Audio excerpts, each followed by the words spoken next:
नमस्कार। आप सभी को निर्जला एकादशी की हार्दिक शुभकामनाएं। इस बार निर्जला एकादशी की तारीख 2 दिन पड़ रही है। वीडियो में आपको बताएंगे कि निर्जला एकादशी कब की है। आगे बढ़ने से पहले वीडियो को लाइक और चैनल को सब्सक्राइब जरूर कर दीजिए। इस वीडियो के माध्यम से हम आपको निर्जला एकादशी की सही तारीख और व्रत पारण का सही समय और संपूर्ण पूजा विधि और सभी नियम बताएंगे, इसलिए वीडियो में अंत तक बने रहें। निर्जला एकादशी का व्रत सभी एकादशियों में सबसे बड़ा माना जाता है, क्योंकि जितना सभी एकादशियों का व्रत का फल मिलता है उतना फल इस निर्जला एकादशी का व्रत करके प्राप्त हो जाता है और सभी पाप भी नष्ट हो जाते हैं। जितने भी एकादशी व्रत हैं भगवान विष्णु के चरणों में समर्पित हैं। जो भी यह व्रत रखता है उसे भगवान विष्णु जी के कृपा सदा प्राप्त होती है। तो जो भाई बहन साल भर की 24 एकादशियों का व्रत नहीं रख सकते वो इस निर्जला एकादशी का व्रत जरूर रखें।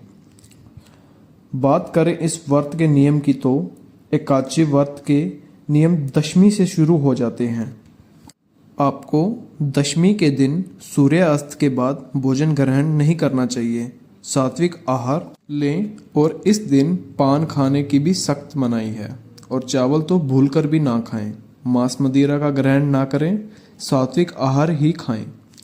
इस दिन विष्णु जी के मंत्रों का उच्चारण करें। इस दिन में सबसे बड़ा महत्व जलदान का बताया गया है और इस दिन घड़ा दान करने से भी बहुत अच्छा फल प्राप्त होता है। निर्जला एकादशी का व्रत बिना जल पिए ही करना होता है। इस दिन व्यक्ति को सुबह जल्दी उठकर नहाकर पीले रंग के वस्त्र धारण करने चाहिए और सूर्य को जल अर्पण करना चाहिए और फिर अपने मंदिर को अच्छे से साफ करना चाहिए। पूजा के लिए सबसे पहले आपको एक लकड़ी की चौकी और एक भगवान विष्णु जी की फोटो और एक जल का लोटा और पीले फूल, पान, सुपारी, मोली, इलायची, लौंग, जेनुए, धूप, घी, दीपक और फल, मिठाइयाँ इत्यादि ले लें और साथ में पंचामृत जरूर बनाएं और आप आसन लगाकर पूर्व दिशा की ओर फेस करके बैठ जाएं। उस लकड़ी की चौकी पर पीला वस्त्र बिछाकर भगवान विष्णु जी की फोटो को स्थान दें। सबसे पहले अपने सीधे हाथ में एक सिक्का लें और भगवान विष्णु का ध्यान करें और अपनी मनोकामना और घर परिवार की सुख समृद्धि की कामना कीजिए और फिर पंचामृत में फूल डालकर भगवान को अर्पित कीजिए। और अब भगवान को मूली का टुकड़ा अर्पित कीजिए और फिर जनेऊ अर्पित करो और फिर दीपक या धूप जलाएं और भगवान को तिलक लगाएं। और अब भगवान को फल, मिठाई, पंचामृत और पताशे का भोग लगाएं और साथ में तुलसी का पत्ता भी रखें और फिर पान के पत्ते पर एक इलायची, 2 लौंग और सुपारी रखकर अर्पित करें। और जो कुछ भी आपको दान करना है वो भी आप मंदिर में जरूर रखें और भगवान से प्रार्थना कीजिए कि हे भगवान हमारे व्रत और पूजा को स्वीकार करें। और फिर निर्जला एकादशी की कथा पढ़िए या सुने और फिर भगवान जी की आरती कीजिए और सारा दिन हरि नाम का भजन कीजिए। और द्वादशी के दिन सुबह जल्दी उठकर स्नान कर भगवान विष्णु की पूजा करें। इसके बाद किसी भी ब्राह्मण को या जरूरतमंद को भोजन कराएं और उन्हें दान दक्षिणा भी जरूर दें और व्रत का पारण करें। पारण के लिए आप विष्णु जी का ध्यान करके तुलसी का पत्ता या प्रसाद पहले जरूर खाएं और फिर सात्विक भोजन खाएं। इसी बीच यदि आपको बहुत ज़्यादा प्यास लग रही हो तो शाम की पूजा करने के बाद आप जल ग्रहण कर सकते हैं, पर इतना ध्यान रखना है कि आपको जल सिर्फ आचमन में ही लेना है। ये नहीं करना कि आप पूरा गिलास भरकर पानी पी लो।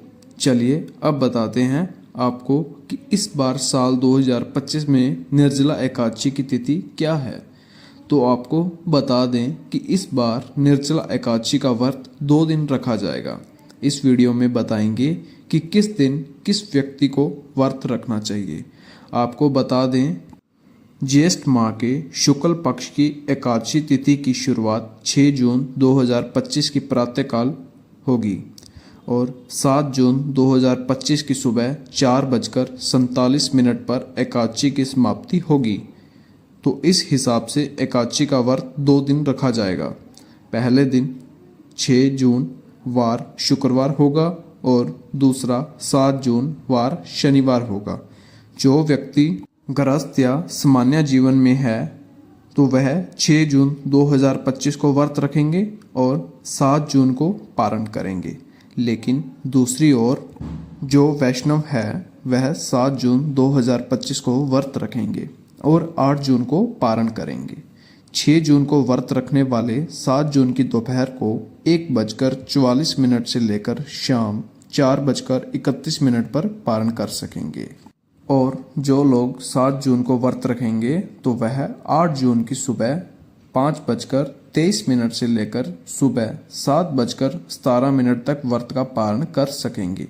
और पारण के दिन द्वादशी समाप्त होने का समय 8 जून सुबह 7:17 पर रहेगा।